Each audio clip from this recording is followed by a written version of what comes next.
सत्य वचन, अमर वचन, जीवित वचन, दिव्य वचन, सत्य वचन, अमर वचन, जीवित वचन। साई दा बामा बनी दा बामा बगरे रे सनी रे सनी रे सनी रे सनी रे सा। दिव्य वचन, सत्य वचन, अमर वचन, जीवित वचन, दिव्य वचन, दिव्य वचन।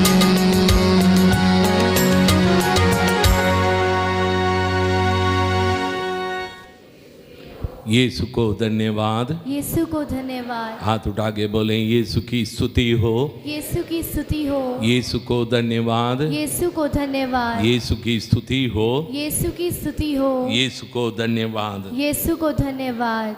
आइए हम लोग प्रभु का वचन सुने। इसायाह नबी का ग्रंथ अध्याय 55 पद संख्या 6 से।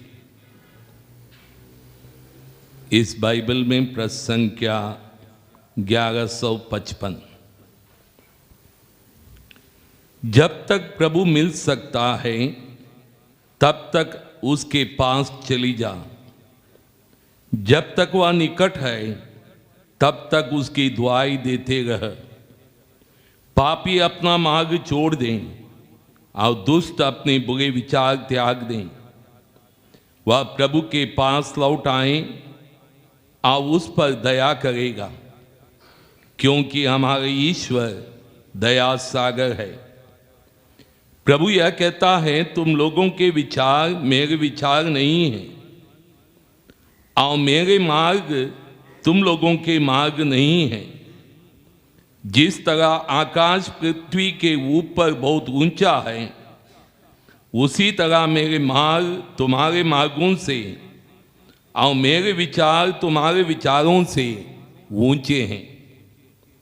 जिस तरह पानी और बर्फ आकाश से उतरकर भूमि नीचे सींचे बिना उसे उपजाऊ बनाए और हरियाली के ढके बिना वहाँ नहीं लौटते, जिससे भूमि बीज बोने वालों को बीज और खाने वालों को अनाज दे सकें, उसी तरह मेरी वाणी मेरे मुख से निकलकर व्यर्थ ही मेरे पास नहीं लौटती है। मैं जो चाहता था वह उसे कर देती है और मेरा उद्देश्य पूरा करने के बाद ही वह मेरे पास लौट आती है। यीशु की स्तुति हो, यीशु की स्तुति हो। यीशु को धन्यवाद, यीशु को धन्यवाद। यीशु की स्तुति हो, यीशु की स्तुति हो। यीशु को धन्यवाद। यीशु को धन्यवाद। मेरे प्रिय भाइयों बहनों, हम 40 के दिनों में हैं। बाइबल सिखाती है 40 के दिन जो है उपयुक्त दिन है। हम लोग जानते हैं कि अनेक बार किसान लोगों को टीवी में बताया जाता है ये बीज बोने का उपयुक्त समय है। और यदि इस वक्त आप गेहूं बोएंगे, इस वक्त धान लगाएंगे, इस वक्त आप गन्ना लगाएंगे या लाई बोएंगे, आपको अच्छी फसल मिलेगी। उसी तरह से कलीसिया ने 40 के दिन हम सबों के लिए दिए हैं। 40 के दिन यदि हम प्रार्थना में अधिक समय बिताते हैं, 40 के दिन यदि हम लोग साधना में भागीदार होते हैं, 40 के दिन एक अच्छा पाप स्वीकार करते हैं कि यह उपयुक्त समय है और हमें अधिक आशीष मिलेगी। तो इसलिए ये 40 के दिनों में यहाँ पर ये साधना रखी है, बहुत ही सुंदर है और हम सबों के लिए एक सुंदर मौका है, उपयुक्त समय है अच्छी फसल उत्पन्न करने के लिए, अच्छे फल उत्पन्न करने के लिए, पवित्र बनने के लिए, प्रभु के निकट आने के लिए ये उपयुक्त समय है। अभी अभी वचन में आप लोगों ने सुना, जब तक प्रभु मिल सकता है तब तक उसके पास चली जा। मेरे प्रिय भाइयों बहनों, 40 के दिनों में प्रभु निकट आता है। आप लोग जानते हैं कि गर्मियों में जो है सूरज पृथ्वी के निकट आता है और इसलिए हमें अधिक गर्मी मिलती है।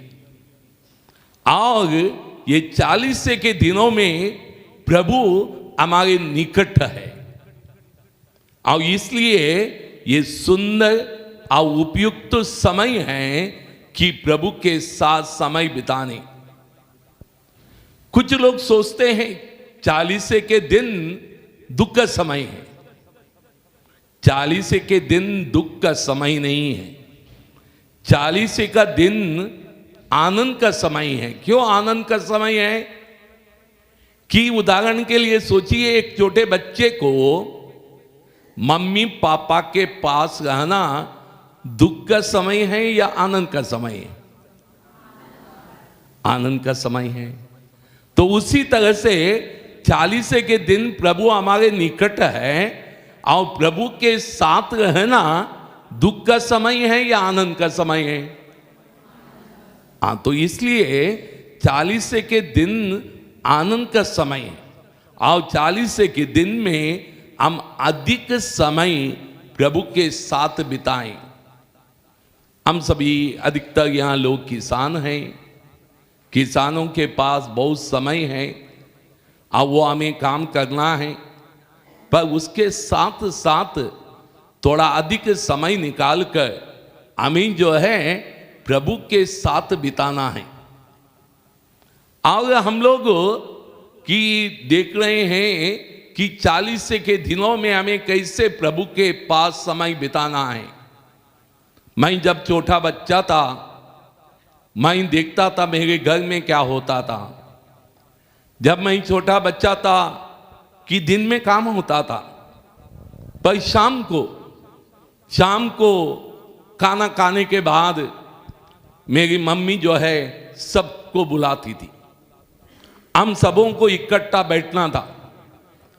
बैठने के बाद 40 के दुख भोग के कुछ गीत गाए जाते थे और जो है कि बाइबल पढ़ा जाता था। और बाइबल पढ़ने के बाद मेरी माँ जो है हमको बाइबल समझाती थी। कभी कभी किसी संतों की कहानी समझाती थी। कम से कम 1-2 घंटा बिताने के बाद हम लोग सोने जाते थे। माने अन्य समय पर समय नहीं मिला, शाम को अपने घरों में जो समय बिताया जा सकता है। अब हमने इस बार जो है 40 के दिनों में सभी लोगों को भेजा कि कम से कम नया नियम पढ़ें और कितने कितने अध्याय पढ़ने, इसके बारे में मैंने अनेक लोगों को लिखा और बहुत सारे लोग शाम को बैठकर वो पाठ पढ़ते हैं। हम लोग हमारे आश्रम में भी शाम को बैठकर पढ़ते हैं। तो हमें प्रभु के साथ रहने सीखना है। और प्रभु इसलिए कहता है कि जब तक प्रभु मिल सकता है तब तक उसके पास चली जा। जब तक वह निकट है तब तक उसकी दुआई देते रह। ये दुआई देने का समय है। आगे लिखा है, पापी अपना मार्ग छोड़ दें और दुष्ट अपने बुरे विचार त्याग दें। वह प्रभु के पास लौट आए और वह उस पर दया करेगा। जब तक पापी अपना मार्ग नहीं छोड़ेंगे, जब तक दुष्ट व्यक्ति अपने विचार नहीं छोड़ेंगे, प्रभु नहीं मिल सकता है। हम धोखे में ना गए। अनेक लोग धोखे में हैं। हम लोग वो भी काम करें, ये भी काम करें, प्रार्थना भी करें, बुराई भी करें, प्रार्थना भी करें, गाली भी दें, प्रार्थना भी करें, लड़ाई भी करें, प्रार्थना भी करें, आप मोबाइल गलत गलत पिक्चर देखें, वासना में पड़ जाएं, गलत काम करें, सब चलता है। प्रभु के लिए सब नहीं चलता है, एक ही मार्ग। इसलिए प्रभु कहता है पापी अपना मार्ग छोड़ दें, दुष्ट अपने बुरे विचार को त्याग दें, तब जो है कि हम लोग आशीष पाएंगे। बहुत सारे लोग सोचते हैं आओ मैं बहुत प्रार्थना करता हूं, पर मेरे घर में आशीष नहीं है, मेरे घर में लड़ाई है, मेरे घर में झगड़ा है, मेरे घर में गरीबी है, मेरे घर में आशीष नहीं है। बहुत सारे लोग सोचते हैं। इसका कारण क्या है? कारण यह है प्रार्थना तो करते हैं पर पाप को भी नहीं छोड़ते हैं, दुष्ट विचार भी नहीं छोड़ते हैं, और जो है करते रहते हैं, वो भी करते हैं, ये भी करते हैं, दो नाव में चलते हैं। और क्या होता है, एक नाव उधर एक नाव इधर, और जो है हम बीच में जो पानी में गिर जाते हैं और नष्ट हो जाते हैं। तो इसलिए मेरे प्रिय भाई बहनों, केवल प्रार्थना करना काफी नहीं है, बुराई छोड़ना है। ये बात प्रभु हमें सिखाता है। यीशु की स्तुति हो, यीशु की स्तुति हो, यीशु को धन्यवाद, यीशु को धन्यवाद, यीशु की स्तुति हो, यीशु की स्तुति हो, यीशु को धन्यवाद, यीशु को धन्यवाद। मेरे प्रिय भाइयों बहनों, मेरा आप लोगों से एक सवाल है, क्या पापियों की प्रार्थना प्रभु सुनता है या नहीं सुनता है? जोर से बोलिए, पापियों की प्रार्थना प्रभु सुनता है या नहीं सुनता है? सुनता है। मार्ग बदलने के बाद, जब मार्ग बदलेंगे तो आप पापी नहीं रहेंगे। उदाहरण के लिए, यदि आप को बुखार आता है, बुखार आने के बाद गोली खाई और बुखार चला गया, उसके बाद आप ये नहीं कहते हैं मुझे बुखार आता है। यदि किसी व्यक्ति ने पाप छोड़ दिया, पाप छोड़ने के बाद वो पापी नहीं है। यदि हम लोग, आपके पास बाइबल है तो आप लोग यूहन्ना का सुसमाचार अध्याय 9 पद संख्या 31 में पढ़ें। यूहन्ना का सुसमाचार अध्याय 9 पद संख्या 31 में प्रभु का वचन हमें बताता है। यदि आपको मिला, कोई पढ़े, नहीं तो मैं पढ़ूंगा। हम जानते हैं कि ईश्वर पापियों की नहीं सुनता, वह उन लोगों की सुनता है जो भक्त हैं और उसकी इच्छा पूरी करते हैं। बाइबल हमारा टेक्स्ट बुक है। कोई भी प्रश्न उठता है, बाइबल को खोल के पढ़ना है। बाइबल में लिखा है और बाइबल का वचन सत्य है। यदि बाइबल का वचन सत्य है, बाइबल में लिखा है कि क्या लिखा, हम जानते हैं कि ईश्वर पापियों की नहीं सुनता, वह उसे उन लोगों की सुनता है जो भक्त हैं और उसकी इच्छा पूरी करते हैं। यही गड़बड़ी है हमारी। गड़बड़ी हमारी क्या है? हम लोग सोचते हैं प्रभु पापियों की सुनता है, और इसलिए हम लोग क्या करते हैं, पाप करते हैं और प्रार्थना भी करते हैं, और उसके बाद बोलते हैं मैंने इतनी प्रार्थना की और प्रभु ने मेरी प्रार्थना नहीं सुनी। प्रभु क्यों मेरी प्रार्थना नहीं सुनता है? ये हम लोग सोचते हैं। आप लोग देखिए मिस्सा बलिदान, मिस्सा बलिदान के सबसे पहला भाग क्या है? पापों को स्वीकार करना और क्षमा मांगना, उसके बाद बाकी की प्रार्थना होना।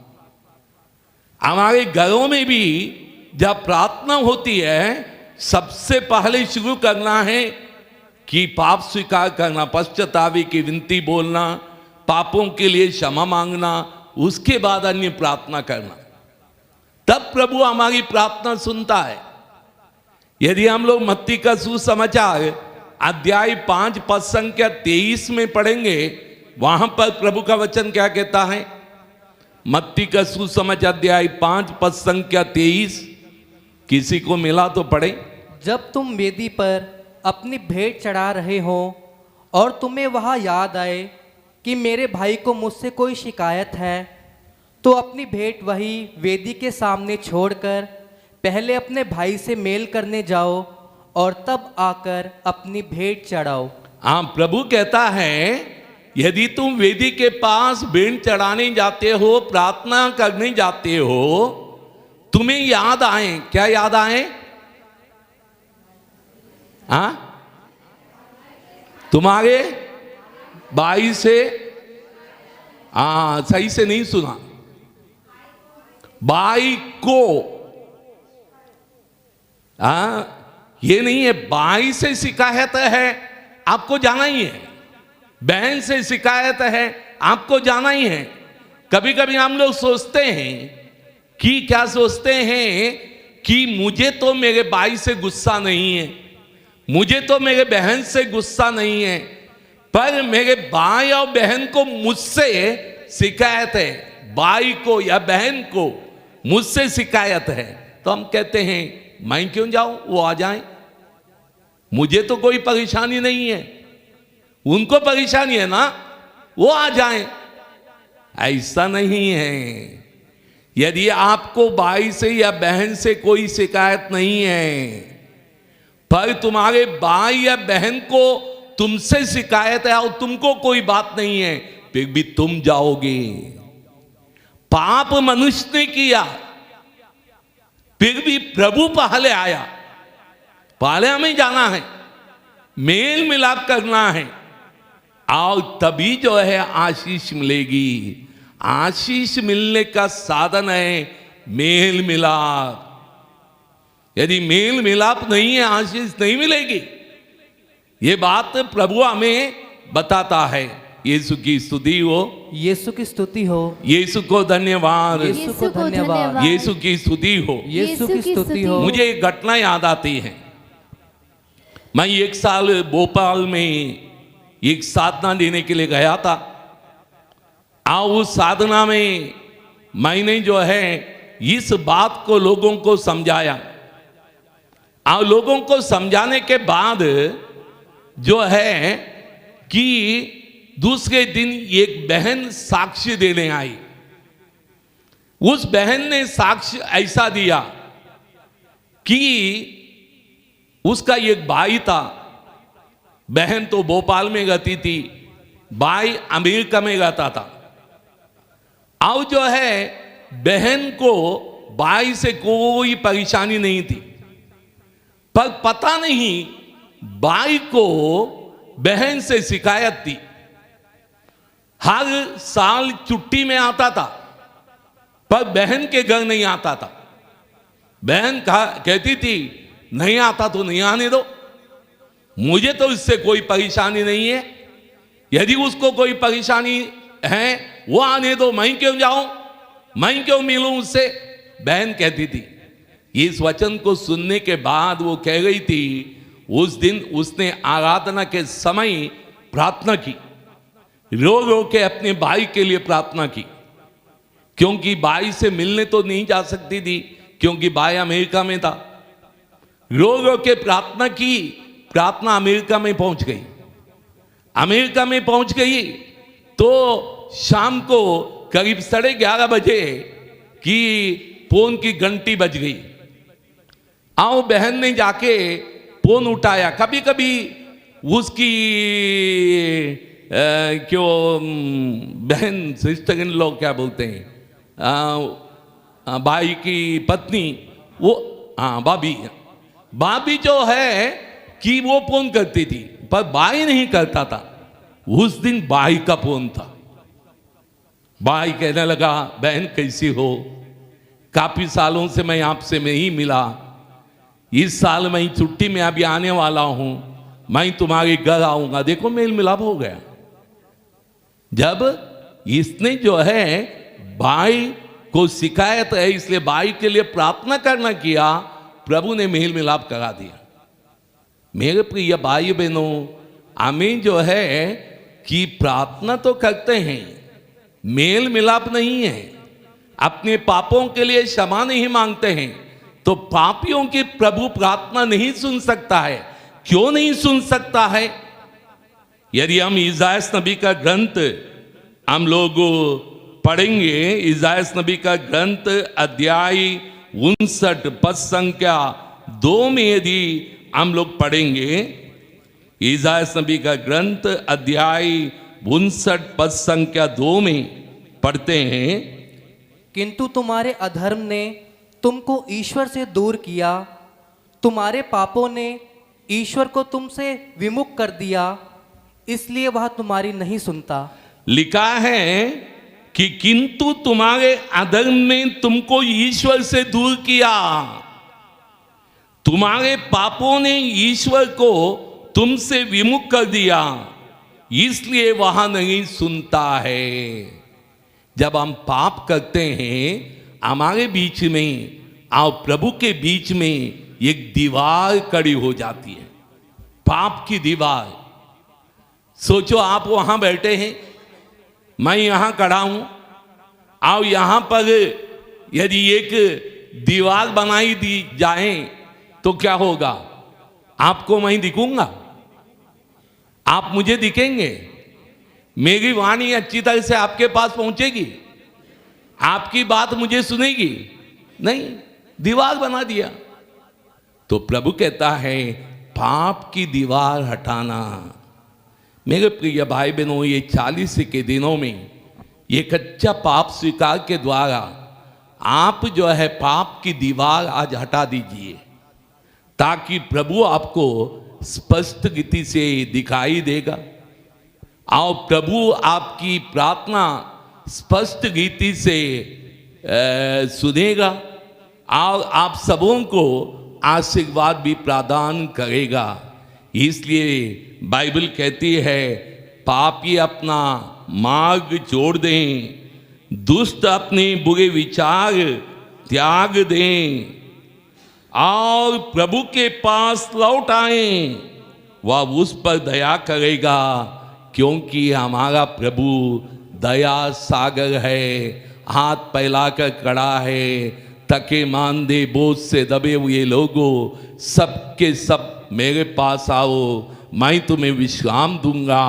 प्रभु कहता है, प्रभु हमें अपनी जो है जो दिल में ग्रहण करने के लिए तैयार हैं।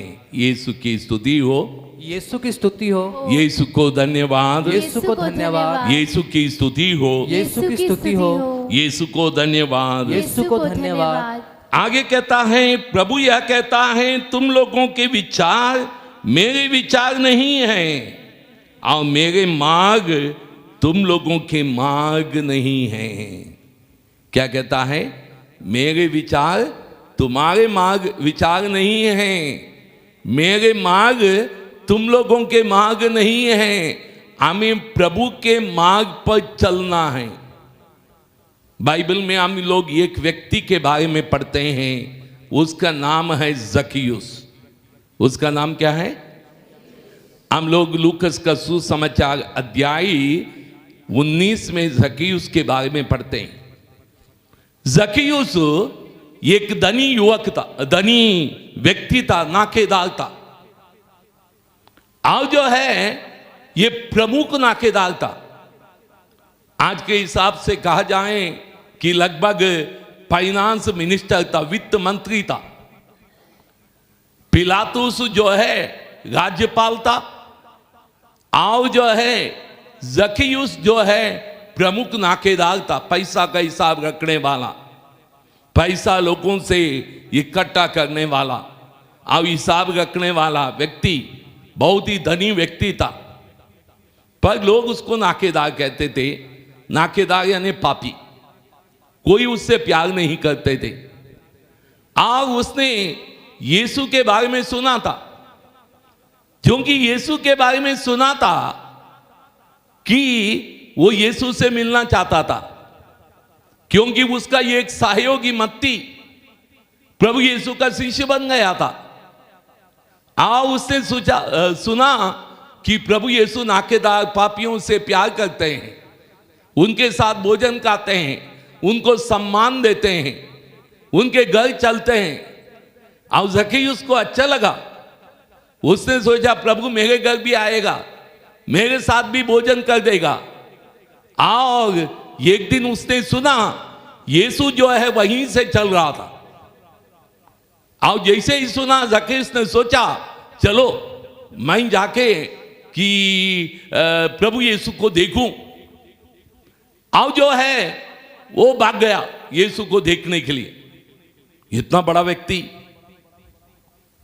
प्रमुख नाकेदार, शायद काफी बॉडीगार्ड वगैरह उसके साथ थे, फिर भी ये भाग गया देखने के लिए। गया तो बहुत भीड़ थी, बहुत भीड़ थी। और भीड़ के कारण वो देख नहीं सका। काय के कारण देख नहीं सका? भीड़ थी। काय की भीड़ थी? पर जक्कैयुस के सामने काय की भीड़ थी? पाप की भीड़ थी। उसके बीच में दीवार थी, वो इसलिए देख नहीं सका। कहा है कि वो नाटा था, शरीर से नाटा था या नहीं था किसको मालूम। हो सकता है वो जो है कि लंबा चौड़ा भी था होगा, क्योंकि आप जानते हैं वो नाकेदार था, लोग उसको पापी मानते हैं। लोगों के बीच में घुसकर उसको जाना छोटे व्यक्तियों को बहुत कठिन है, इसलिए वो जा नहीं सका। अब यीशु को देख नहीं सका। पर एक सुंदर बात वहां लिखी है, जब वो यीशु को देख नहीं सका उसने ये काम किया। क्या काम किया? वो तो बाद में, उसके पहले, वो पेड़ में चढ़ने के पहले उसने क्या किया? लिखा है वो उसी मार्ग से दौड़ा जिस मार्ग से यीशु आने वाले थे। क्या लिखा है? उसी मार्ग से दौड़ा जिस मार्ग से। यीशु का मार्ग कौन सा है? प्रेम का मार्ग। यीशु का मार्ग ये खड़ंजा वाला मार्ग नहीं है, ये डामार वाला मार्ग नहीं है, सीमेंट वाला मार्ग नहीं है। यीशु का मार्ग है प्रेम का मार्ग। यीशु का मार्ग है दया का मार्ग। यीशु का मार्ग है क्षमा का मार्ग। यीशु का मार्ग है सबको अपनाने का मार्ग। उस मार्ग में वो दौड़ा। यदि आपको भी यीशु को देखना है, यीशु के मार्ग पर दौड़ना होगा, चलना होगा। हम लोग अपने मार्ग पर चलते हैं, गाली देना, लड़ाई करना, शराब पीना, नशा करना, व्यभिचार करना, गलत काम करना, दूसरों की जाके मेड़ काटना, तरह तरह की हम लोग जो है अपने मार्ग में चलते हैं। कहां यीशु मिलेगा? यीशु नहीं मिलेगा। यदि आपको यीशु से मिलना है, यीशु के मार्ग पर चलिए। यीशु के मार्ग पर चलेंगे तो यीशु मिलेगा। यदि शैतान के मार्ग पर चलेंगे तो शैतान मिलेगा। हम यीशु के मार्ग पर चलें तो जक्कैयुस, बाइबल कहती है, यीशु के मार्ग पर चला आगे चढ़ने के बाद आगे काम किया उसने। वो काम किया, पेड़ के ऊपर चढ़ा। कहां चढ़ा? क्यों पेड़ के ऊपर चढ़ा?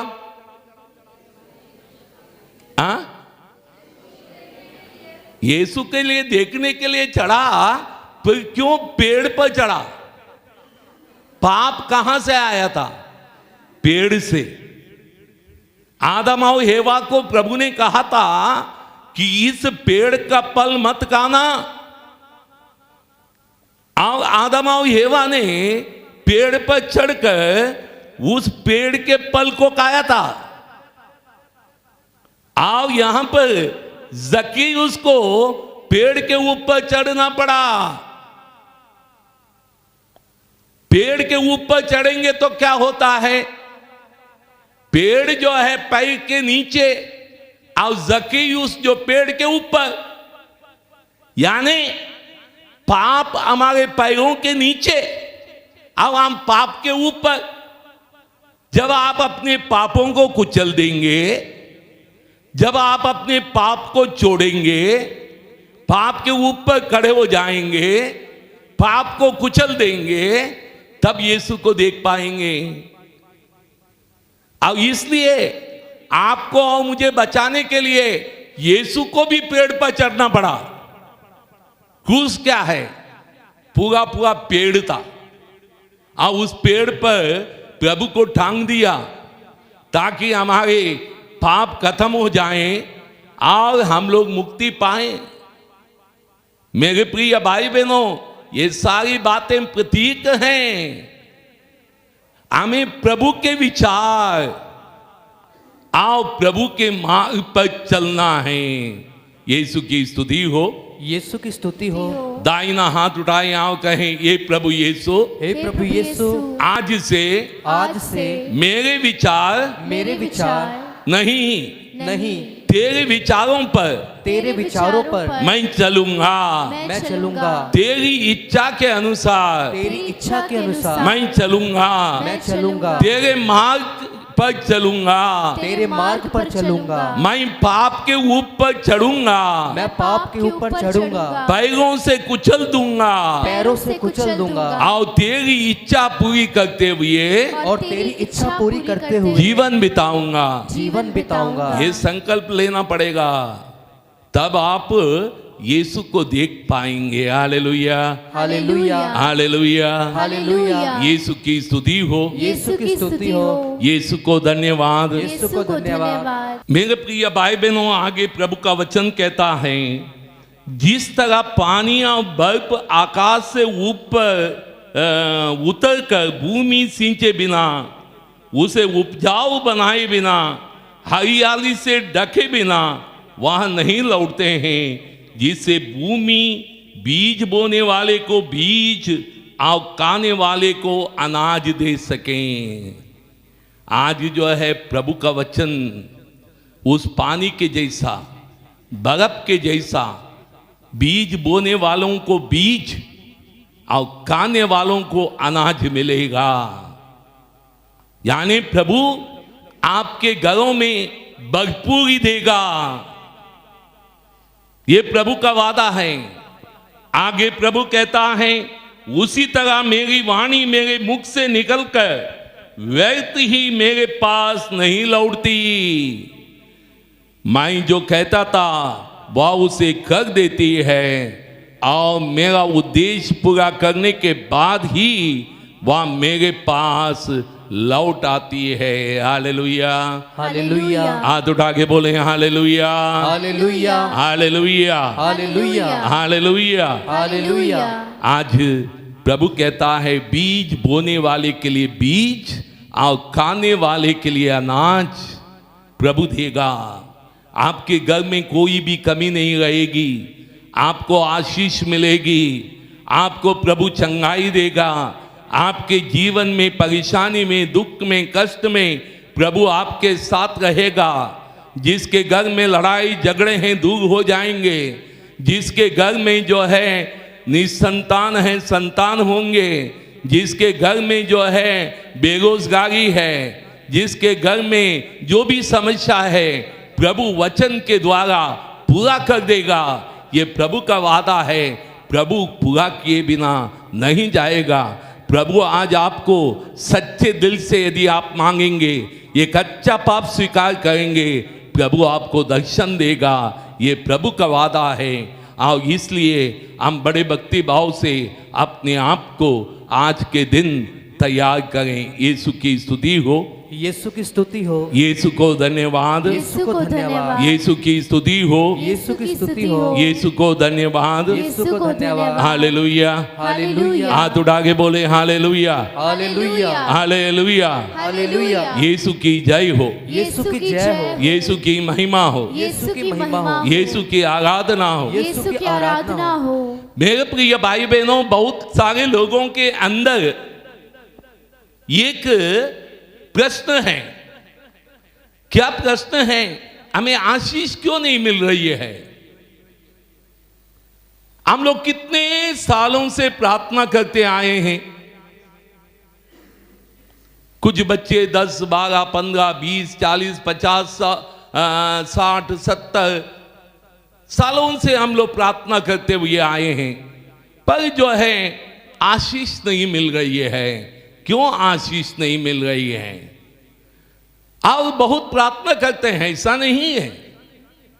मुझे मालूम है आप सभी अच्छे लोग हैं, रोजाना प्रार्थना घरों में करते हैं। आप जो है हर इतवार को चर्च आते होंगे, कोई कोई हर रोज भी प्रार्थना में मिस्सा में आते होंगे, फिर भी घरों में आशीष नहीं है। बाइबल में एक सुंदर उदाहरण है। अनेक लोग शायद अनेक साधनाओं में भी भाग लेते हैं। यहां साधनाओं में भाग, आओ किसी पल्ली में जो है साधना होती है वहां पर भाग लेते होंगे। कोई कोई दूर दूर जाकर भी साधना में भाग लेते हैं, पर घरों में आशीष नहीं है। इसका कारण क्या है? बाइबल में एक सुंदर उदाहरण है।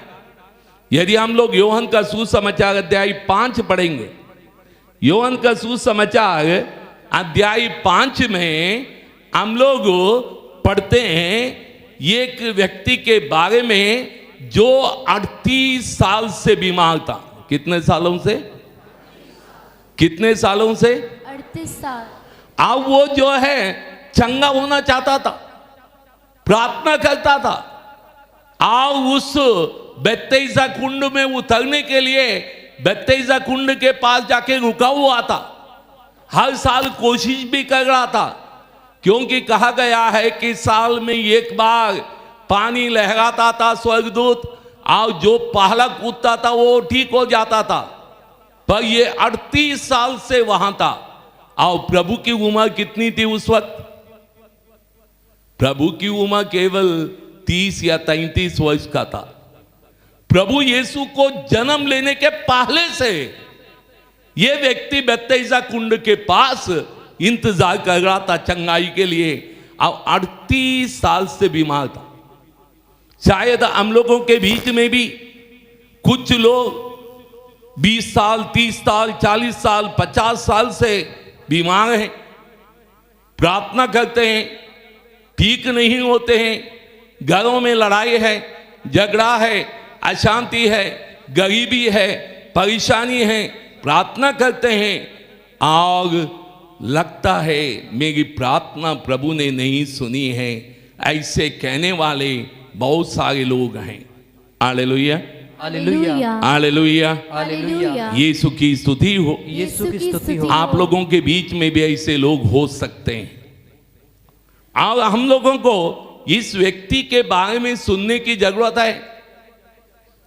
और जब प्रभु यीशु बेतैसा कुंड के पास पहुंचा, जब बेतैसा कुंड के पास पहुंचा तो प्रभु ने इस व्यक्ति को देखा जो कि 38 साल से बीमार पड़ा हुआ था। और जब प्रभु यीशु उसके पास जाता है और प्रभु यीशु उससे पूछता है, चंगा हो जाना चाहते हो? क्या कहा? और जो है कि उस बीमार व्यक्ति को क्या कहना चाहिए था? हाँ, मैं चंगा होना चाहता हूं। पर उस व्यक्ति ने क्या कहा? मेरा कोई नहीं है। बहाना देने लगा। वो एक बहाना है। वो कहता है मेरा कोई नहीं है, मैं चल फिर नहीं सकता हूं। जब जो है पानी लहराता है और कोई कुंड में कूद जाता है, और जो है कि मैं कूद नहीं पाता हूं, इसलिए 38 साल से यहां पड़ा हूं पर चंगा नहीं हूं। यदि आप जा ही नहीं सकते 38 साल से, वहां कुंड में क्यों बढ़े हैं? घर में जाते। इसका मतलब है वो 38 साल से प्रार्थना कर रहा था, 38 साल से चंगा होना चाह रहा था, पर जो है उसका एक बहाना था कि मैं जो मेरा कोई नहीं है। हमारे पास भी बहुत सारे बहाने हैं, ऐसा है इसलिए नहीं हो पाता है, घर में बहुत काम है इसलिए इतवार को जा नहीं पाता हूं, मेरा बच्चा छोटा है नहीं जा पाता हूं, आज जो है बरसात हो गई थी इसलिए नहीं जा पाता हूं। बहुत सारे बहाने हमारे पास भी हैं।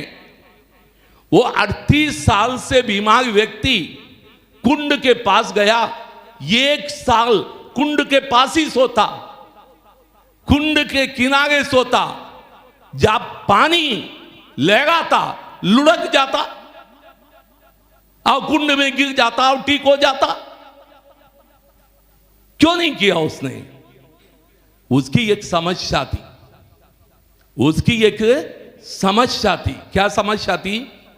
उसको अपना बिस्तर अच्छा लग रहा था, अपनी चारपाई अच्छी लग रही थी, अपनी चारपाई उसको अच्छी लग रही थी, इसलिए वो चारपाई नहीं छोड़ता था। जैसे ही कुंड के पास आता था पानी लगाते और फिर वापस जाता है और चारपाई में लेट जाता है।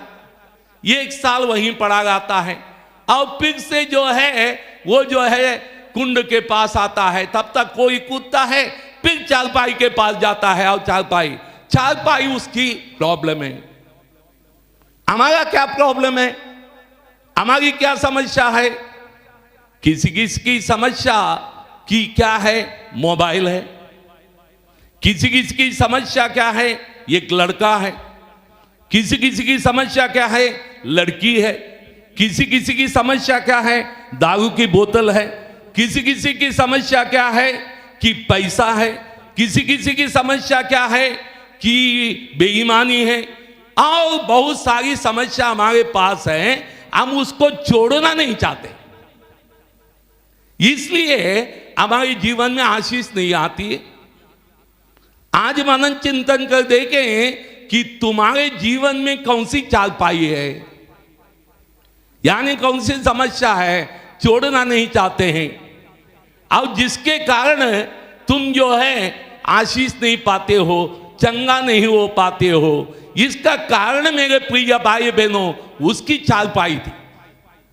और तुम्हारा कारण क्या है तुमको देखना पड़ेगा। यदि कारण जान पाओगे तो तुम भी आशीष पाओगे, मैं भी आशीष पाऊंगा। Hallelujah, hallelujah, hallelujah, hallelujah. समझ में आ रहा है? समझ में आ रहा है? आज पाप स्वीकार करते समय सबसे पहले पता लगा के देखो तुम्हारी चारपाई कौन सी है जिसको आप छोड़ना नहीं चाहते हो। कोई गलत रिश्ता छोड़ना नहीं चाहते हैं,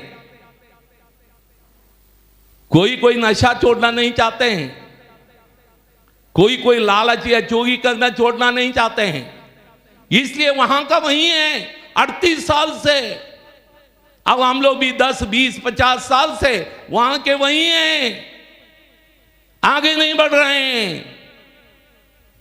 hallelujah, hallelujah, hallelujah, hallelujah, hallelujah. Hallelujah. यीशु की स्तुति हो, यीशु की स्तुति हो, यीशु को धन्यवाद, यीशु को धन्यवाद। हालेलुया। हालेलुया। और ये व्यक्ति की समस्या ये थी।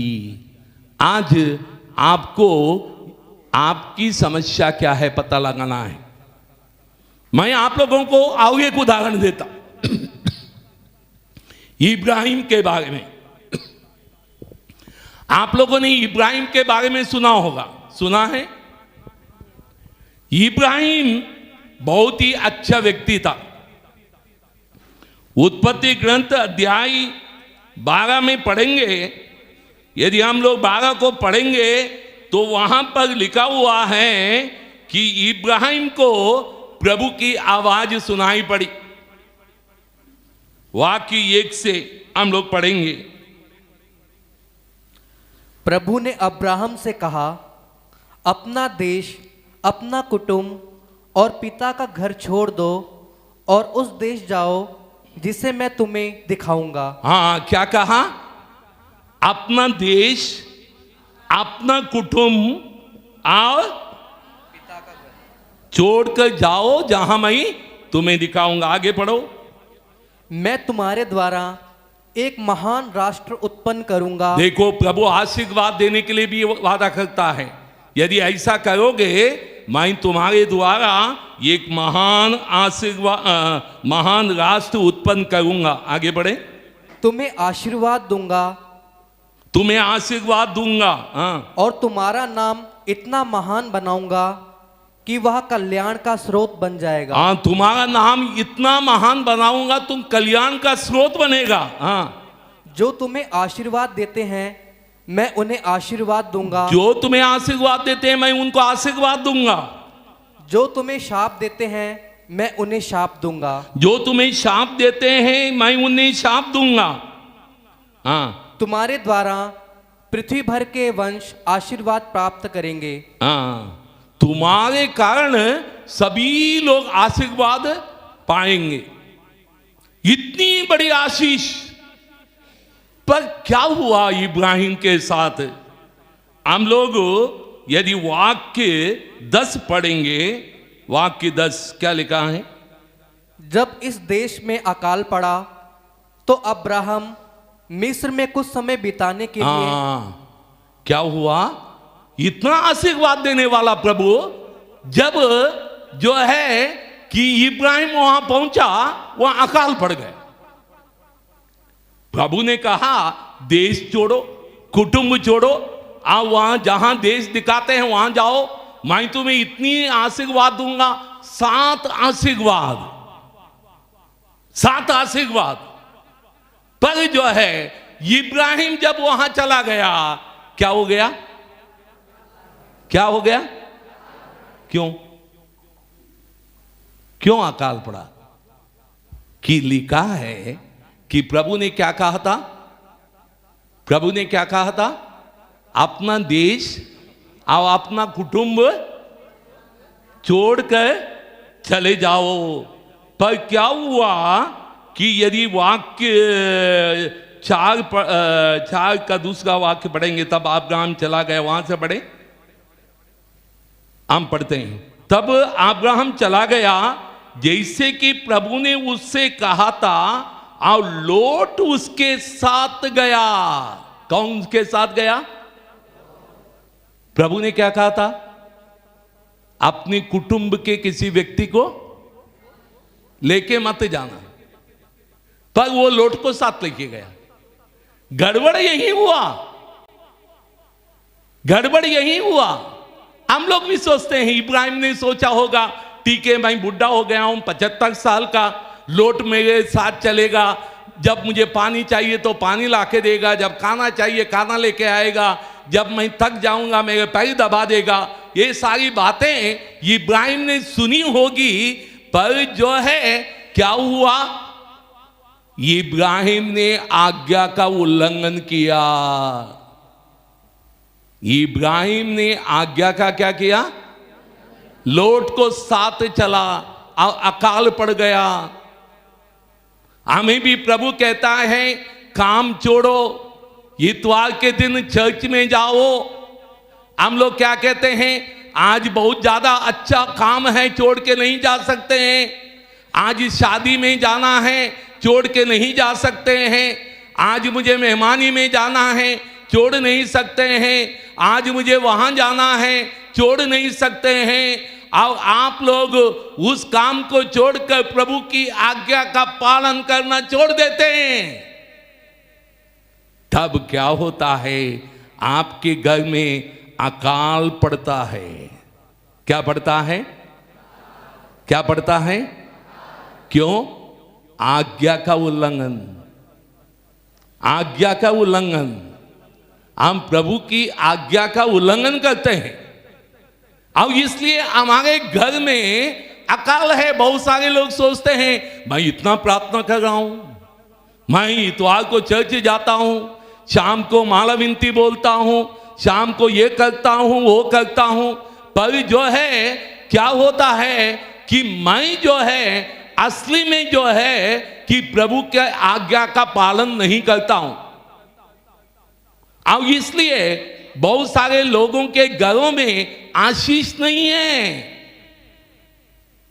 हालेलुया, हालेलुया, हाथ उठा के बोले हालेलुया, हालेलुया, हालेलुया, हालेलुया। यीशु की स्तुति हो। यीशु की स्तुति हो। समझ में आ रहा है कि आपके घर में आशीष क्यों नहीं है?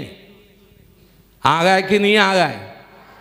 हाँ, प्रभु ने आपको आदेश जो दिया है वो आदेशों का पालन करो। 10 नियम जो दिए हैं पालन करो। दूसरों को क्षमा करने के लिए कहा वो क्षमा करो, तब जो आपके जीवन में आशीष आएगी। नहीं तो आप उस 38 साल के व्यक्ति के जैसे होंगे कि चारपाई में पड़े रहेंगे। आप इब्राहिम के समान सोचेंगे ये तो छोटी बात है, कोई बात नहीं है। प्रभु छोटी बात नहीं, प्रभु के लिए सब बड़ी बात होती है। प्रभु का एक एक शब्द बड़ी बात है, प्रभु का छोटा सा। इसलिए बाइबल में हम लोग पढ़ते हैं कि मत्ती का सुसमाचार अध्याय 5 पद संख्या 17 में यदि हम लोग पढ़ेंगे, वहां पर प्रभु का वचन क्या कहता है? मत्ती का सुसमाचार अध्याय 5 पद संख्या 17। यह न समझो कि मैं संहिता अथवा नबियों के लेखों को रद्द करने आया हूँ। उन्हें रद्द करने नहीं बल्कि पूरा करने आया हूँ। मैं तुम लोगों से यह कहता हूँ, आकाश और पृथ्वी भले ही टल जाए, किंतु संहिता की एक मात्रा अथवा एक बिंदु भी पूरा हुए बिना नहीं टलेगा। ये छोड़ो, एक शब्द, एक मात्रा, एक बिंदु भी आप हटा नहीं सकते हैं, पूरा करना है। प्रभु कहता है मैं संहिता का पालन करने आया हूं। एक मात्रा, एक बिंदु, एक कॉमा जो लगा है आप हटा नहीं सकते हैं, उसको पूरा करना है। कोई छोटी बात नहीं है प्रभु का शब्द, इसलिए धोखे में मत रहें।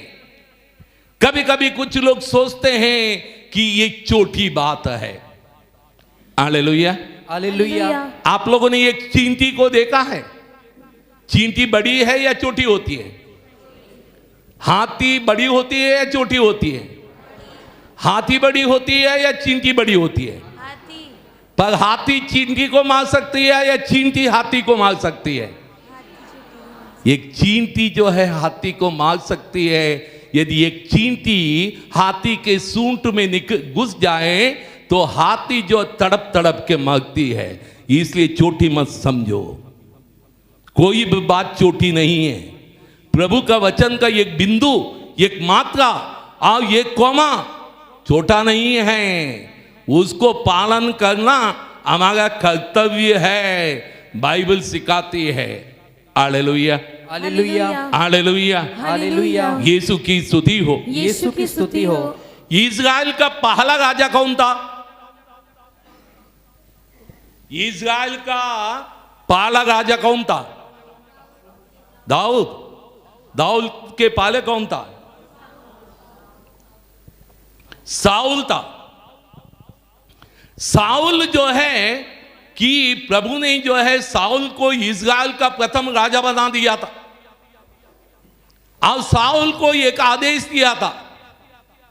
आदेश दिया, क्या आदेश दिया था? कि तुम जो है अमेलियों के साथ जाके लड़ो। यदि हम लोग जो है कि बाइबल में पढ़ते हैं, वो अमेलियों के साथ लड़ाई में जाता है और लड़ाई में जाते समय प्रभु कहता है कुछ भी लेके नहीं आओगे, सब खत्म करके आओगे। पर साउल और उसके साथियों ने क्या किया? मोटे मोटे जानवर लेके आए, मोटे मोटे जानवर लेके आए। तो उस समय सामुएल आया और सामुएल ने कहा तुमने यह क्या किया है? साउल कहने लगा मैंने प्रभु के हर एक आदेश का पालन किया है। आओ मैंने प्रभु की महिमा की है, मैं प्रभु के दृष्टि में उत्तम व्यक्ति हूं। उस वक्त वहां पर जानवर मिमियाने लगे। आओ जानवर मिमियाने लगे तो सामुएल ने पूछा, ये जानवर कहां से मिमिया रहे? तो साउल ने कहा, हम तो सब नाश करके आए हैं, पर ये मोटे मोटे जानवर हम लोग लेके आए हैं। काय के लिए लेके आए जानते हैं? तुम्हारे ईश्वर को बलि चढ़ाने के लिए। तुम्हारे ईश्वर को बलि चढ़ाने के लिए लेके आए हैं।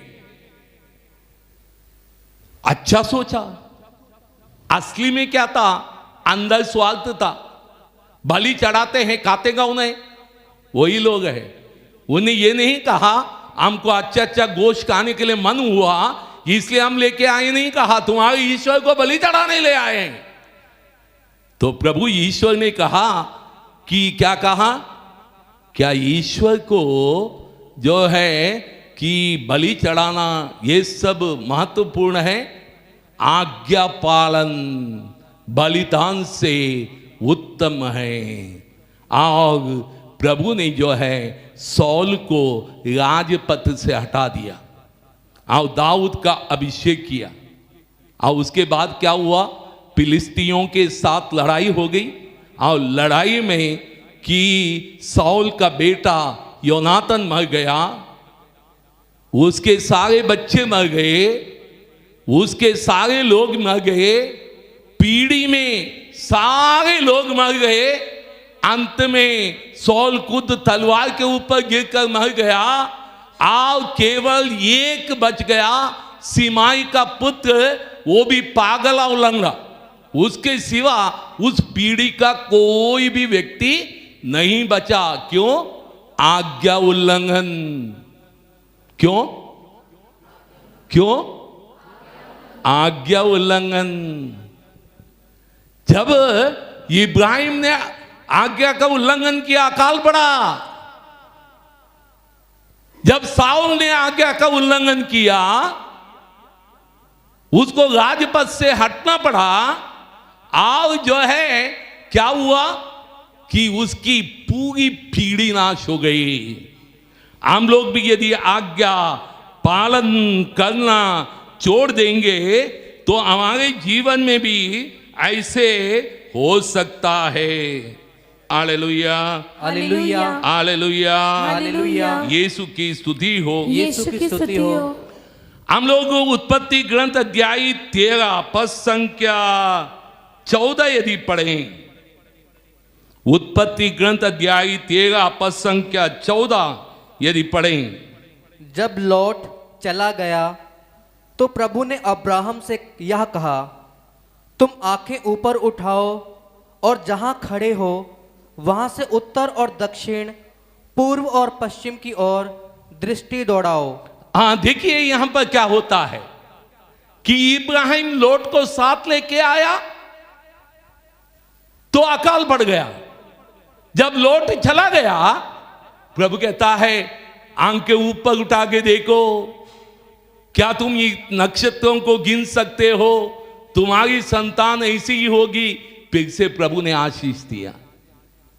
यदि हम लोगों ने आज्ञा उल्लंघन किया और आज पाप स्वीकार करेंगे और हम लोग जो है फिर से प्रभु की आज्ञा पालन करने का दृढ़ संकल्प लेंगे तो प्रभु फिर से कहेगा, ऊपर देखो, क्या आकाश को गिन सकते हो?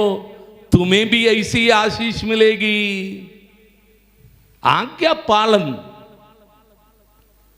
आशीष लाता है और आज्ञा उल्लंघन जो है कि हमारे जीवन में अकाल लाता है।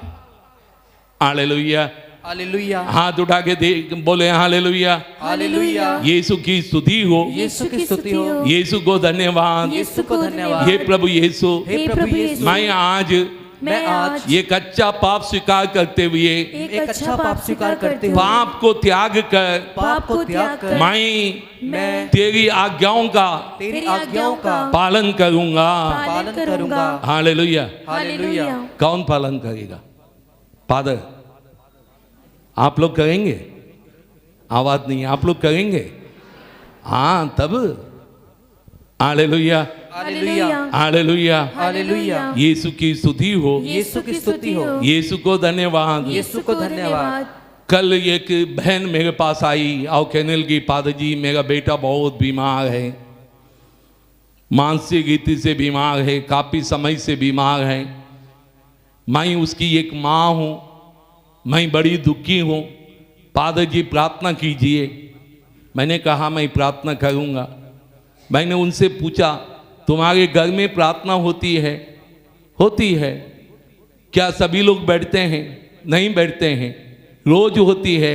नहीं होती है। मैंने कहा यही तो कमी है। नहीं पादर, मेरे घर में प्रार्थना नहीं होती है, सारे लोग नहीं बैठते हैं। आप लोग जो है प्रार्थना कीजिए, आप प्रार्थना कीजिए। मैंने बोला आज शाम को ऐसा करेंगे, मैं खाना खाऊंगा, तुम खाना मत खाओ। क्या तुम्हारा पेट भर जाएगा? हाँ, केवल पादर प्रार्थना करना काफी नहीं है, या कोई प्रचारक प्रार्थना करता काफी नहीं है। वो खाना खाता है तो मेरा पेट नहीं भरता है। मेरा पेट भरना है तो मुझे भी खाना खाना है। यानी तुम्हारे घरों में प्रार्थना हो। अनेक बार हम लोग आज्ञा पालन नहीं करते हैं, हम प्रार्थना नहीं करते हैं, हम लोग यहां वहां भाग जाते हैं हाथ फैला के, और खाली हाथ वापस लौट के आते हैं। मेरे प्रिय भाई बहनों, यहां वहां भागने की जरूरत नहीं है। प्रभु से प्रार्थना करना सीखो, आज्ञा पालन करना सीखो, प्रभु आशीष देगा। Hallelujah, hallelujah, hallelujah, hallelujah. यीशु की जय हो, यीशु की जय हो, यीशु की महिमा हो, यीशु की महिमा हो, यीशु की आराधना हो, यीशु की आराधना हो, यीशु का गुणगान हो, यीशु का गुणगान, यीशु की जय जयकार हो। यीशु की जय जयकार। Hallelujah, hallelujah, hallelujah, hallelujah, hallelujah, hallelujah. यीशु की स्तुति हो, यीशु की स्तुति हो, यीशु को धन्यवाद। यीशु को धन्यवाद। तो मेरे प्रिय भाई बहनों, कि हम आगे एक उदाहरण देखते हैं। हम आगे एक उदाहरण देखते हैं कि मूसा के बारे में। मूसा के बारे में आप लोगों ने सुना। मूसा जो है कि कहां पर बड़ा हो गया? महल में। देखो, प्रभु ने उसको महल में बड़ा किया। एक दास का बेटा था, महल में बड़ा किया, पर उसने वहां पर गड़बड़ किया, भाग गया। भागने के बाद 40 साल तक वो जो है कि वहां पर जो शादी करके वहां पर उनकी भेड़े चराने में जो है लगा हुआ था। एक दिन वो जो है भेड़े चराते समय उसने होरे पर्वत की वो देखा, एक जाड़ी जल रही है, भस्म नहीं हो गई है। Hallelujah, hallelujah. क्या हो गई है?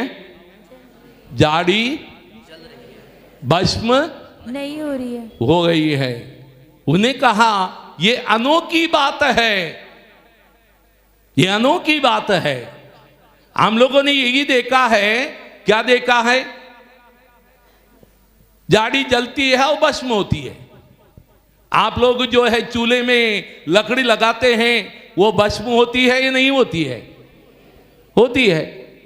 Hallelujah, hallelujah. यीशु की स्तुति हो, यीशु की स्तुति हो, यीशु को धन्यवाद। यीशु को धन्यवाद। हालेलुया। हालेलुया। तो मेरे प्रिय भाई बहनों,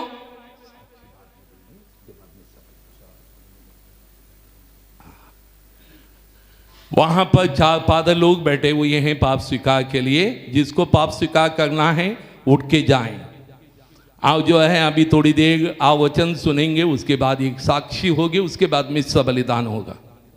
हालेलुया, हालेलुया। हाथ उठा के बोले हालेलुया। हालेलुया। यीशु की स्तुति हो, यीशु की स्तुति हो, यीशु को धन्यवाद। यीशु को धन्यवाद। हालेलुया। हालेलुया। अक्सर हम लोगों ने देखा कि आग जलते समय जो है लकड़ी या झाड़ी भस्म होती है, पर अनोखी बात ही है, आग जल रही है और जो है झाड़ी भस्म नहीं हो रही है। और मूसा जो है देखना चाहता था।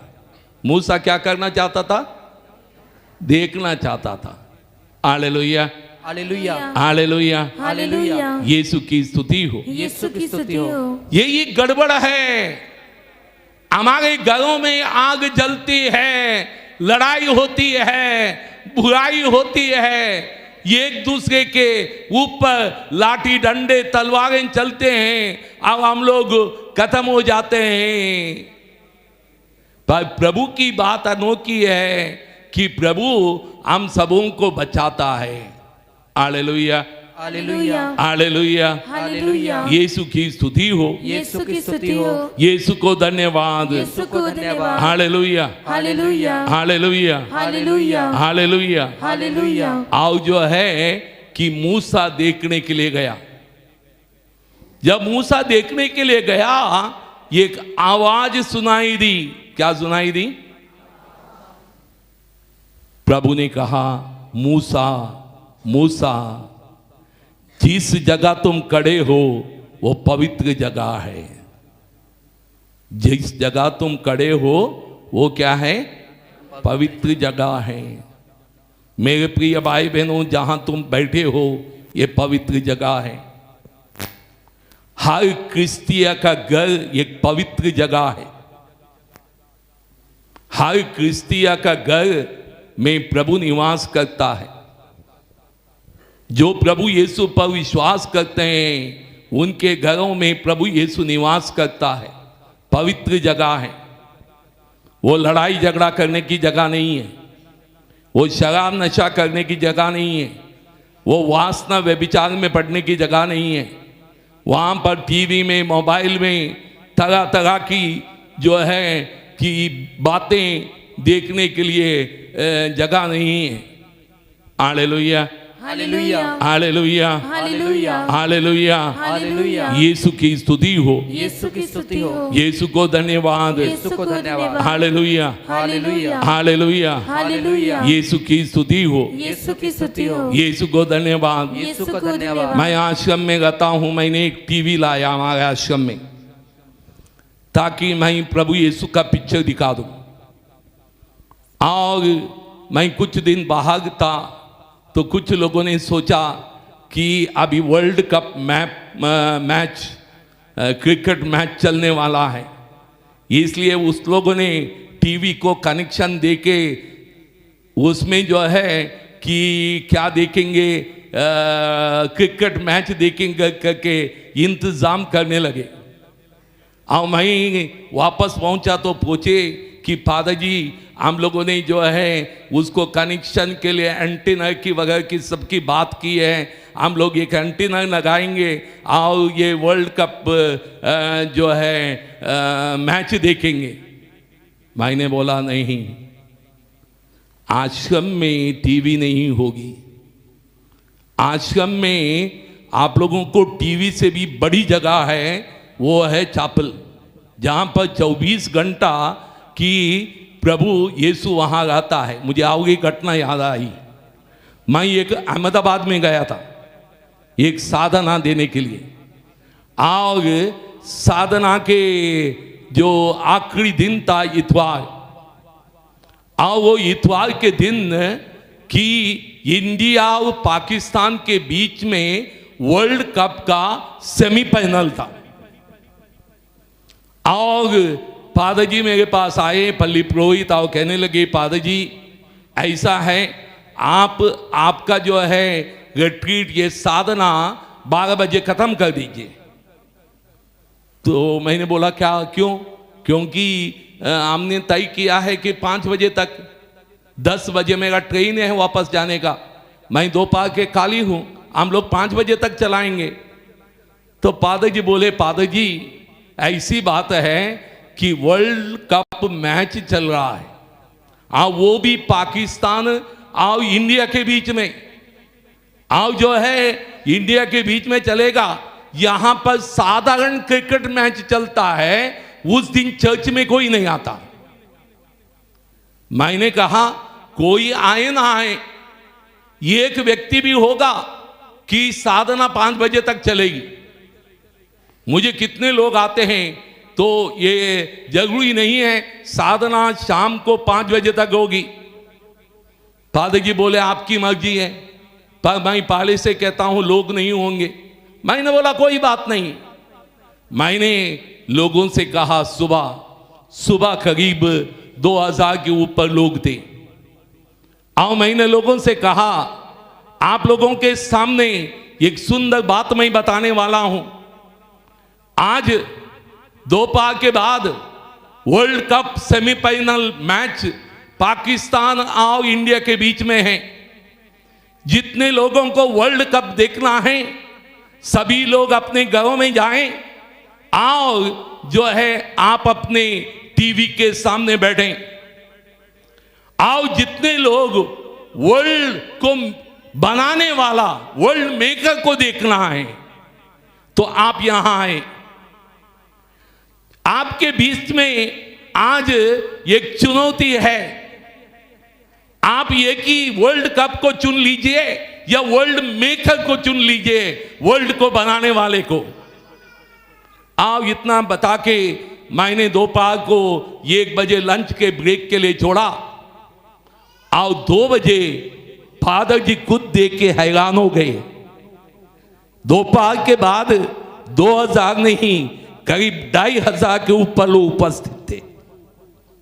अब मैं एक सुंदर घटना आपको बताऊं कि हम लोग आराधना कर रहे थे और उस वक्त एक बहन उठकर सीधा आगे आ गई थी। थोड़ा लड़का डाक के आ गई थी, सीधा नहीं आ गई थी। मैंने सोचा शायद ये मानसिक रीति से उतनी अच्छी नहीं होगी, कहीं आके परम प्रसादी ना उठा दें, तो इसलिए वहां पर दोगते मैंने कहा इनको थोड़ा सा पकड़ के उधर खड़ा कर देना। अब उतने में वो बहन चिल्ला के कहने लगी फादर जी मुझे क्यों रोक रहे हैं आप, मैं तो साक्षी देने आई हूं। मैंने बोला क्या साक्षी देना चाहते हैं? वो कहने लगी कि 6 महीने से मैं बिस्तर में थी, आज मेरे बेटे ने मुझे जो है गाड़ी से लाके पीछे लिटा दिया था। अब आराधना होते समय मेरे अंदर करंट सब आने लगा और मैं उठ के आगे आई। देख लीजिए वर्ल्ड मेकर को देखने से ऐसा होता है। हम लोगों को अनेक बार जो हमें वर्ल्ड कप दुनिया की चीजों को देखने के लिए हैं। हमारे घर पवित्र हैं पर हमारे घरों में क्या है? हमारे घर में सीढ़ी बजती है, फिल्म के सॉन्ग। हमारे घर में टीवी चलती है, अश्लील मूवी। हमारा मोबाइल चलता है, मोबाइल में अश्लील पिक्चर। हम लोग बातें करते हैं गाली देकर। क्या हमारे घर पवित्र है? प्रभु कहता है जिस जगह पर तुम खड़े हो, जिस जगह तुम बसे हो, जिस घर में तुम रहते हो वो घर पवित्र है। वहां पर सर्वशक्तिमान ईश्वर स्वर्ग और पृथ्वी के राजा निवास करते हैं। क्या आपका घर पवित्र है? प्रभु ने मूसा को कहा मूसा ये जगह पवित्र है, अपनी जूते उतारो। क्या कहा? अपनी जूते उतारने का मतलब क्या है? हमारे शरीर के सबसे गंदा भाग होता है पैर। इसलिए प्रभु यीशु ने शिष्यों के पैर धोए। पेतरुस ने कहा ऐसा है तो मुझे पूरा नहला दीजिए। प्रभु ने कहा पैर धोना काफी है, क्योंकि पैर शरीर के सबसे गंदा भाग होता है। जूते उतारने का मतलब ही वही है, जूते उतार दो। यानी प्रभु कहेगा तरा अपनी गंदगी जो है उतार दो।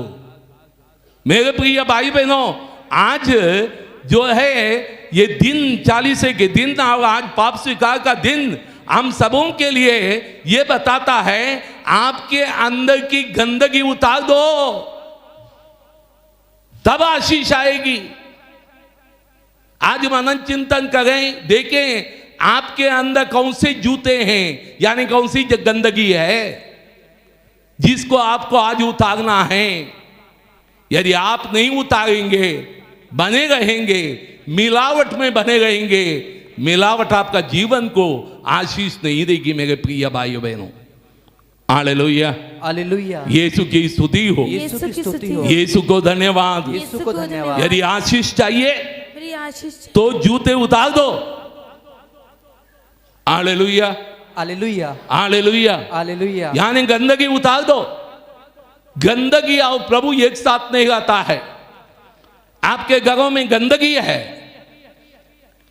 या कलीसिया में, चर्च में गंदगी है, वहां पर प्रभु निवास नहीं करता है। धोखे में ना रहें।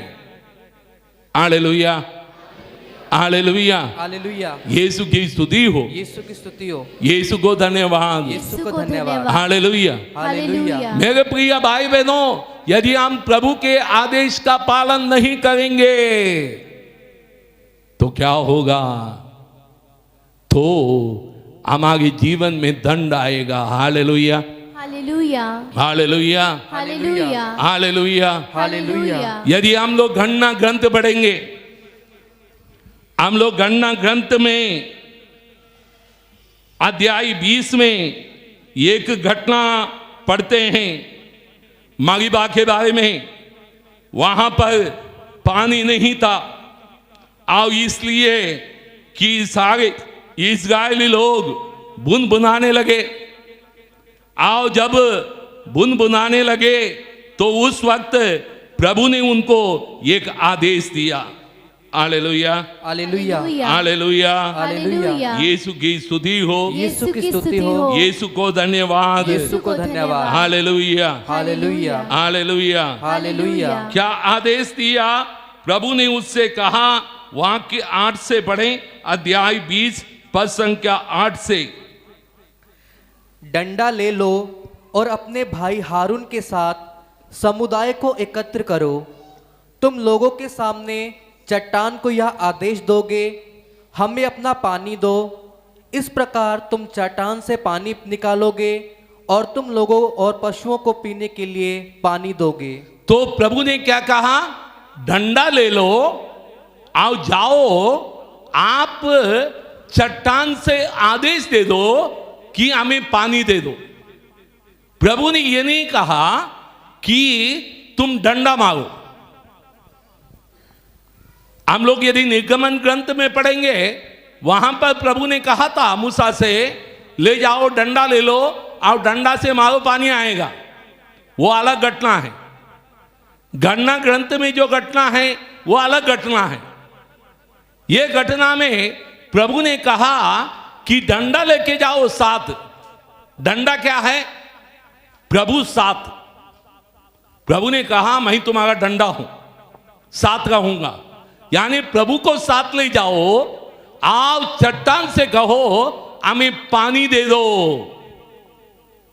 Hallelujah, hallelujah, hallelujah, hallelujah. यीशु की स्तुति हो, यीशु की स्तुति हो। पर मूसा ने क्या किया? डंडा ले लिया और उसने कहा, क्या कहा?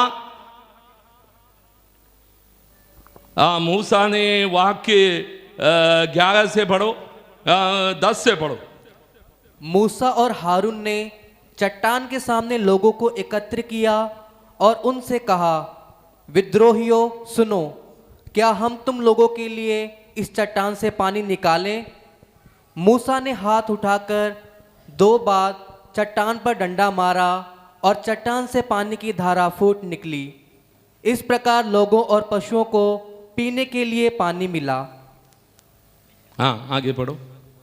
इसके बाद प्रभु ने मूसा और हारून से कहा, तुमने मुझ में विश्वास नहीं किया और इस्राएलियों की दृष्टि में मेरी पवित्रता को बनाए नहीं रखा, इसलिए तुम इस समुदाय को उस देश नहीं पहुंचाओगे जिसे मैं उन्हें दे दूंगा। हाँ, तो क्या कहा? पानी तो मिला। जब मूसा ने डंडा मारा पानी तो मिला, पर मूसा को क्या कहा, तुम उस देश में प्रवेश नहीं करोगे जहां मैं मेरे लोगों को ले जाने वाला हूं। यानी प्रभु ने कहा, प्रभु हमको कहता है तुम स्वर्ग में प्रवेश नहीं करोगे, तुमने आज्ञा का पालन नहीं किया। मैंने केवल कहा था कि उसको आदेश दो पानी देने के लिए, तुमने डंडा मारा, मुझे मेरा नाम के विरुद्ध काम किया, आज्ञा का पालन नहीं किया, तुमने अपने तरीके से लिया। बहुत बार हम लोग प्रभु के वचन को अपने तरीके से समझते हैं। प्रभु का वचन को पढ़ते हैं, प्रभु से पूछे बिना अपने आप से समझते हैं और हम लोग कर देते हैं, सोचते हैं प्रभु ये चाहता है। कोई भी काम करने के पहले प्रभु से पूछो, प्रभु से पूछो, प्रभु यह मैं करूं या नहीं करूं। प्रभु चाहता है तो करो, प्रभु नहीं चाहता है तो मत करो। पर मूसा ने उल्टा किया और उसका दंड भी मिला। क्या तुम जो है उस देश में, कानान देश में प्रवेश नहीं करोगे। हालेलुया, हालेलुया, हाथ उठा के बोले हालेलुया, हालेलुया, हालेलुया, हालेलुया। यीशु की स्तुति हो, यीशु की स्तुति हो। तो इसलिए मेरे प्रिय भाई बहनों, प्रभु का वचन पढ़ना काफी नहीं है, प्रभु के वचन को समझना जरूरी है। प्रभु का वचन केवल समझना काफी नहीं है, प्रभु के वचन के अनुसार चलना जरूरी है, तभी आशीष मिलेगा। हम लोगों में कुछ लोग प्रभु का वचन तो पढ़ते हैं पर समझते नहीं हैं, कुछ लोग समझते भी हैं पर करते नहीं हैं, इसलिए आशीष नहीं मिलती है। Hallelujah, hallelujah, hallelujah, hallelujah. यीशु की स्तुति हो, यीशु की स्तुति हो। यीशु को धन्यवाद, यीशु को धन्यवाद। Hallelujah, hallelujah, hallelujah. हालेलुया। मैं आगे एक उदाहरण देकर मैं समाप्त करता हूं कि यदि हम लोग जो है कि गणना ग्रंथ अध्याय 22 में पढ़ेंगे, गणना ग्रंथ अध्याय 22 में पढ़ेंगे, वहां पर एक और अच्छा उदाहरण है। बाइबल में बहुत सारे अच्छे उदाहरण हैं, सभी उदाहरणों को मैं तो आज बता नहीं पाऊंगा। Hallelujah, hallelujah, hallelujah, hallelujah. पर आगे एक उदाहरण मैं आपको बताऊंगा कि इस्राएली लोग बहुत सारे थे। जब इस्राएली लोग जो है मिस्र से निकल लेके आए थे, कितने लोग आए थे?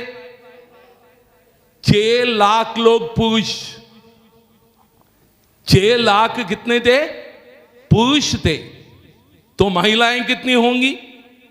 लगभग उतनी ही महिलाएं होंगी, और उसके 2 गुना ज्यादा बच्चे होंगे, 2 गुना या 3 गुना ज्यादा बच्चे होंगे। तो सोचिए, इज़राइल से जब लोग निकल के आए थे, कितने होंगे? 6 लाख माने तो 120 लाख ये हो गए, 120 लाख तो 120 बच्चे होंगे लाख, तो 2,40,00,000 के बच्चे होंगे। तो ये नहीं, 2 लाख नहीं, 24 लाख बच्चे लोग होंगे। वो जो है मोआब के सामने आके बस गए, कहते हैं चींटी के जैसे थे। और मोआब का राजा का नाम था बालक। उसने जब देखा वो डर गया, वो कहने लगा ये लोग जो है टिड्डियां आके पत्ते चाटते थे, वैसे ही ये जो पूरा देश को चाट देंगे और हम लोग खत्म हो जाएंगे। वो डर गया।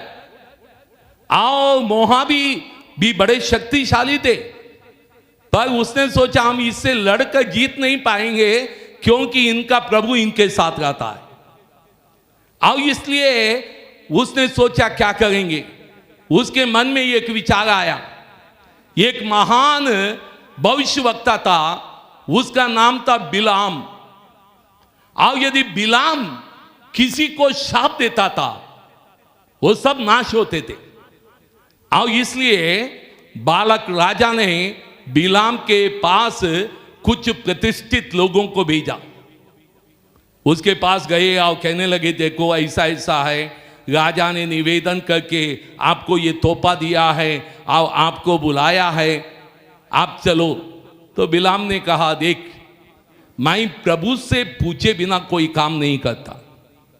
क्या कहा? मैं प्रभु से पूछे बिना कोई काम नहीं करता।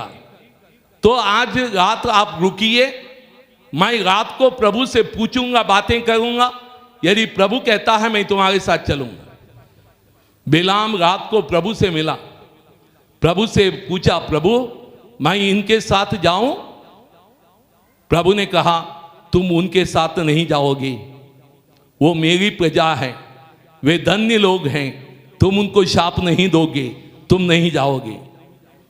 तो बिलाम ने बालक के प्रतिनिधियों को आके कहा तुम लोग वापस जाओ, मैं नहीं आऊंगा। उन लोगों ने वापस जाके राजा को बताया।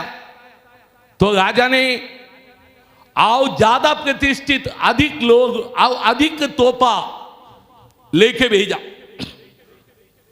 आओ जो है बिलाम से आके निवेदन किया और बिलाम से कहा, राजा ने कहा जो चाहिए वो तुमको देंगे, तुम एक बार हमारे पास चलो, एक बार हमारे साथ चलो।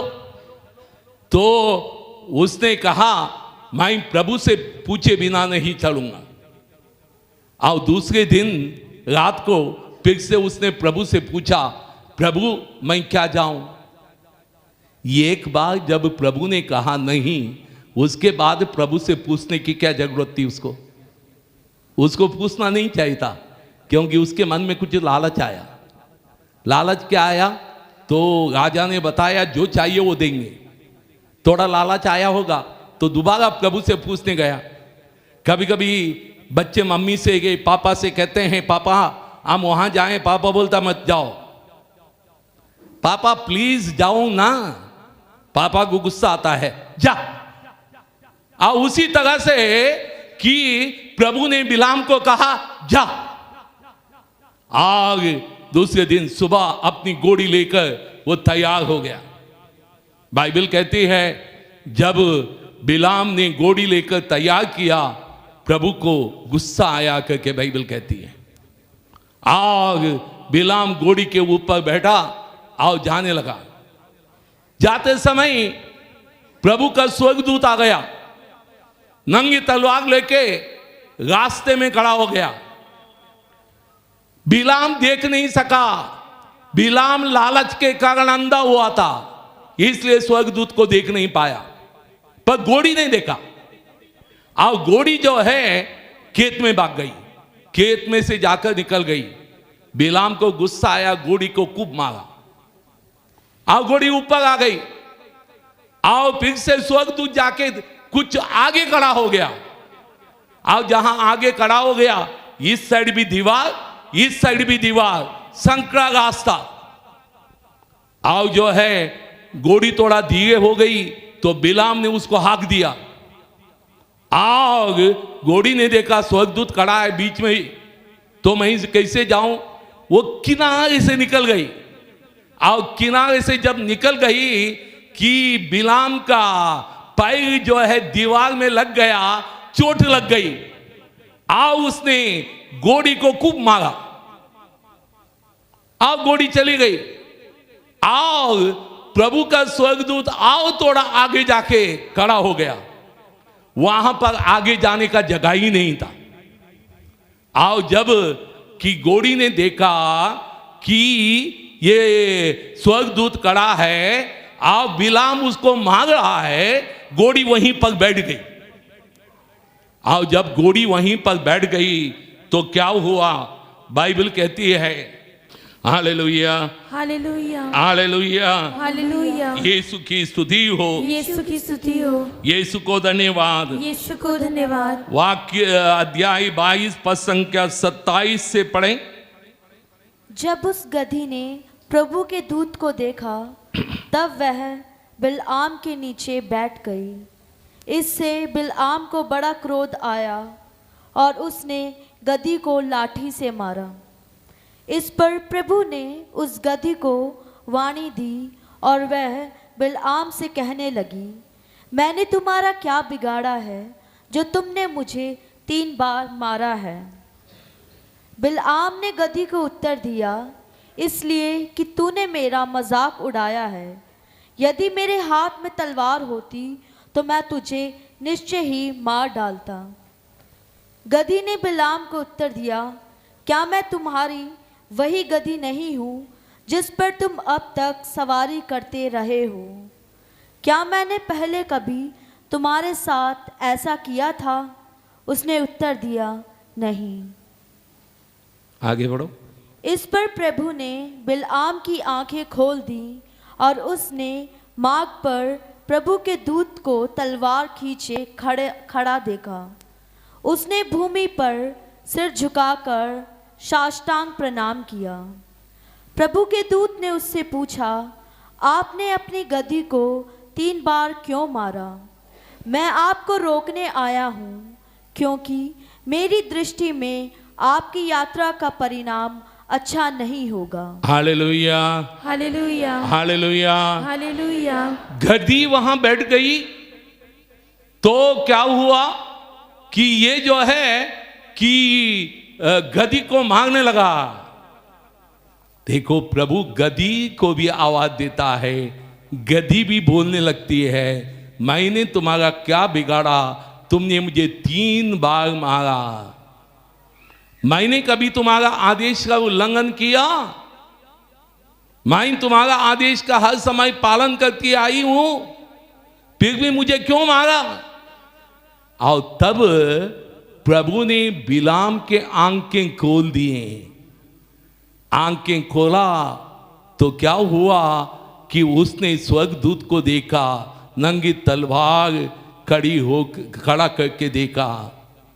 तो इसलिए उसने कहा कि तुमने गदही को 3 बार क्यों मारा? कि असली में गदही की कोई गलती नहीं है, गलती तुम्हारी है। आओ, मैं तुम्हें इस गलती से रोकने आया हूं और तुम्हारे जो है इस कार्य का परिणाम अच्छा नहीं है, इसलिए मैं रोकने आया हूं। जिस काम में जा रहे हो अच्छा नहीं है। मेरे प्रिय भाई बहनों, कि हम लोग भी जब कोई काम, गलत काम करने के लिए जाते हैं, बहुत सारे लोग हमें बताते हैं, बेटा ये अच्छा नहीं है, बेटी ये अच्छा नहीं है, ये काम सही नहीं है। कभी हो सकता है माँ बाप, कभी हो सकता है भाई बहन, कभी हो सकता है कोई प्रचारक, कभी हो सकता है कोई पुरोहित, कभी हो सकता है कोई सिस्टर, या कोई भी ना कोई हमें बताता है यह अच्छा नहीं है, पर हम लोग आगे बढ़ते हैं। मेरे प्रिय भाई बहनों, इसलिए हमारे जीवन में आशीष नहीं होती है। अब आज प्रभु हमें सिखाता है, हमें प्रभु के वचन को सुनने की जरूरत है और प्रभु के वचन के अनुसार हमें चलना चाहिए, तभी हमारे घर में आशीष आएगी। जिस घर में हम लोग रहते हों और वो घर पवित्र है, उस घर पर प्रभु आशीष देता है। आप उस घर को पवित्र बनाएं। मेरे प्रिय भाई बहनों, प्रभु के 4 मंदिर हैं। पहला मंदिर हमारा शरीर, दूसरा मंदिर हमारा घर, तीसरा मंदिर चर्च और चौथा मंदिर स्वर्ग। ये मंदिर प्रभु का है। हमारा घर भी प्रभु का मंदिर है और ये चर्च भी प्रभु का मंदिर है। इसमें गड़बड़ियां हो सकती हैं, वहां गड़बड़ी नहीं होगी, पर इस गड़बड़ी में ना जाएं। प्रभु हमारे आंख खोल दें आज, और बिलाम के समान हम लोग भी देखने लगे। बिलाम को प्रभु ने कहा तुम्हारा परिणाम अच्छा नहीं है, फिर भी बिलाम चला गया। कभी मम्मी पापा भाई बहन गुरुजन हमें बताते हैं ये अच्छा नहीं है, फिर भी हम जाते हैं और करते हैं, प्रभु के खिलाफ काम करते हैं और हमारे जीवन में आशीष नहीं होती है। इसलिए मेरे प्रिय भाई बहनों, आज हम लोगों के लिए बड़ा सुंदर दिन है। हमने शुरू से आपको कहा कि प्रभु का वचन जो नीचे गिरता है अपना काम पूरा किए बिना वापस नहीं लौटता है। मेरी यही प्रार्थना है कि आज प्रभु हमारे आंखें खोल दें, आओ जो है हम भी प्रभु को देख सकें, प्रभु की इच्छा को समझ सकें, प्रभु के मार्ग पर चलने लगें। और हमारे जीवन में जो चारपाई है, हमारे जीवन में जो लोट है, हमारे जीवन में जो जूते हैं, आओ इन सबों को हम हटा दें और हम लोग आज प्रभु के आदेश का पालन करने के लिए तैयार हो जाएं। Hallelujah, hallelujah. दाहिना हाथ उठाएं, आओ कहें हे प्रभु, हे प्रभु, मैं तेरा आदेश मैं तेरा आदेश पूरा करने आया हूँ, पूरा करने आया हूँ। मुझे शक्ति दे, मुझे शक्ति दे, ताकि मैं तेरे आदेश के अनुसार आदेश के अनुसार चल सकूं। Hallelujah, hallelujah, hallelujah, hallelujah. Hallelujah. यीशु की स्तुति हो। यीशु की स्तुति हो।